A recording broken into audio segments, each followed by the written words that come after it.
എല്ലാവർക്കും സുഖാണെന്ന് വിശ്വസിക്കുന്നു. സംസ്ഥാനത്ത് നാളെ തിങ്കളാഴ്ച വിവിധ ജില്ലകളിൽ ദുരിതാശ്വാസ ക്യാമ്പുകൾ പ്രവർത്തിക്കുന്ന സ്കൂളുകൾക്ക് എന്തായാലും അവധിയായിരിക്കും. പ്രത്യേകിച്ച് വയനാട് ജില്ലയിൽ ഇനി മറ്റ് അവധികൾ പ്രഖ്യാപിച്ചിട്ടുണ്ടോ എന്നുള്ള അറിയിപ്പാണ് പല ആളുകളും കമന്റിലൂടെ ഉന്നയിക്കുന്നത്. സ്കൂൾ അവധിയുമായി ബന്ധപ്പെട്ട് ആദ്യ അറിയിപ്പ് വന്നിട്ടുള്ളത് തൃശൂർ ജില്ലാ കളക്ടറുടെ ഭാഗത്തു നിന്നാണ്. അറിയിപ്പ് ഇങ്ങനെയാണ്. ജില്ലാ കളക്ടർ തൃശൂർ, ഓഗസ്റ്റ് 4, 2024 1 PM. പ്രതീക്ഷകളിലേക്ക് സ്കൂൾ തുറക്കുന്നു.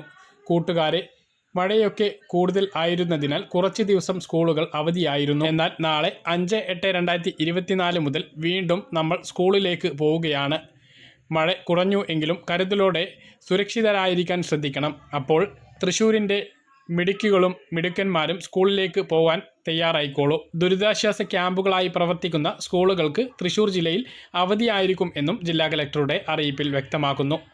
ഏതെങ്കിലും ജില്ലയിൽ അവധി പ്രഖ്യാപിക്കുകയാണ് എങ്കിൽ അത് കൃത്യമായിട്ട് നിങ്ങളെ അറിയിക്കുന്നതാണ്.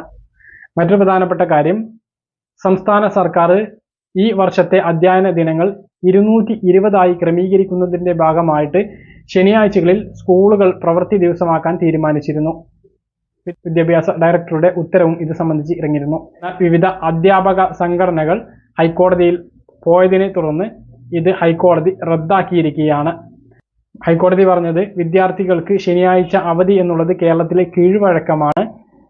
വിദ്യാർത്ഥികൾക്ക് പാഠ്യേതര വിഷയങ്ങളിലെ ക്രമീകരണങ്ങൾ വരുത്തുന്നതിന് സർക്കാർ സൗകര്യം ഒരുക്കിയിട്ടില്ല.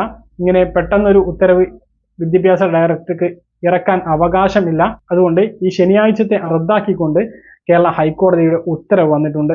അപ്പോൾ ഇനി അങ്ങോട്ട് നിലവിൽ പല ദിവസങ്ങളിലും അധ്യയനം മുടങ്ങിയതുണ്ട്. അതിന് പകരമായിട്ട് ശനിയാഴ്ച എടുക്കുമായിരിക്കും. പക്ഷേ അതല്ലാതെ ശനിയാഴ്ച പറഞ്ഞിട്ടുള്ള ക്ലാസ്സുകൾ ഇനി ഉണ്ടാകുകയില്ല എന്നുള്ള, ഈ വർഷം ഉണ്ടാകുകയില്ല എന്ന പ്രധാനപ്പെട്ട അറിയിപ്പാണ് വന്നിട്ടുള്ളത്. മറ്റൊന്ന്, നമ്മുടെ സംസ്ഥാനത്ത് ഇപ്പോൾ കഴിഞ്ഞ കുറച്ച് ദിവസങ്ങളായിട്ട് സ്കൂളുകൾ വിവിധ ജില്ലകളിൽ അവധിയാണ്. ഇതിന് പകരമായിട്ട് അർദ്ധ വാർഷിക പരീക്ഷകൾ നടന്നതിന് ശേഷം ഓണാവധി 10 ദിവസം ഉണ്ടാവാറുണ്ട്, ക്രിസ്മസ് അവധി 10 ദിവസം ഉണ്ടാവാറുണ്ട്. ഇതിൻ്റെ അവധി കുറച്ചേക്കും എന്നുള്ള റിപ്പോർട്ടാണ് ഇപ്പോൾ വരുന്നത്. കൃത്യമായിട്ടുള്ള വിവരങ്ങൾ ലഭിച്ചിട്ടില്ല. അപ്പോൾ ഏതെങ്കിലും ജില്ലയിൽ നാളെ അവധി ഉണ്ട് എങ്കിൽ അതും നിങ്ങളെ കൃത്യമായിട്ട് അറിയിക്കുന്നതാണ്. പറഞ്ഞ കാര്യങ്ങൾ കൃത്യമായിട്ട് മനസ്സിലാകണമെന്ന് കരുതുന്നു. ദുരിതാശ്വാസ ക്യാമ്പുകൾ പ്രവർത്തിക്കുന്ന എല്ലാ സ്കൂളുകൾക്കും നാളെയും അവധിയായിരിക്കും. ഇതുപോലെ ഇൻഫർമേഷൻ ലഭിക്കാൻ ചാനൽ സബ്സ്ക്രൈബ് ചെയ്യുക, ബെൽ ഐക്കൺ എനേബിൾ ചെയ്ത് വെക്കുക. മറ്റൊരു വീഡിയോ കാണാം. ബൈ.